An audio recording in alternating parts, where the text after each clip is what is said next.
Au cours de l'année, nos forces de sécurité et de défense ont été plusieurs fois sollicitées par des velléités djihadistes. Si elles ont connu des pertes de soldats, dont je salue une fois encore ici la mémoire, elles ont surtout opposé la riposte nécessaire pour faire des dégâts massifs dans les rangs de l'ennemi, traduisant ainsi leur bravoure et leur engagement patriotique.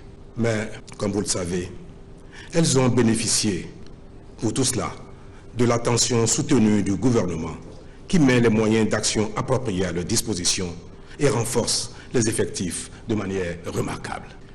C'est ainsi que nous avons recruté en 2021 et 2022 1800 policiers et 2000 militaires, acquis des équipements modernes et adaptés au contexte, puis entrepris un maillage territorial des casernes ainsi que l'adaptation de leur taille et de leurs moyens à la menace.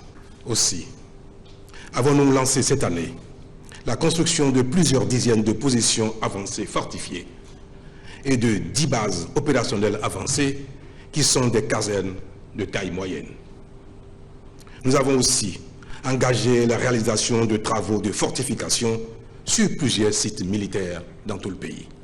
Le tout, équipement compris, pour un montant global de plus de 80 milliards de francs CFA.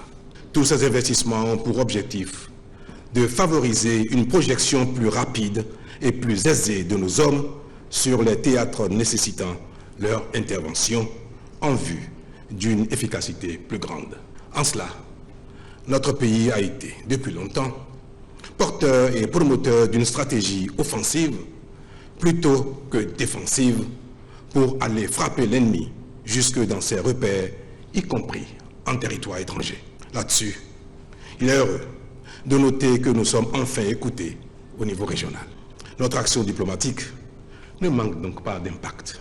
Dans tous les cas, nous travaillons à faire du Bénin une oasis de paix.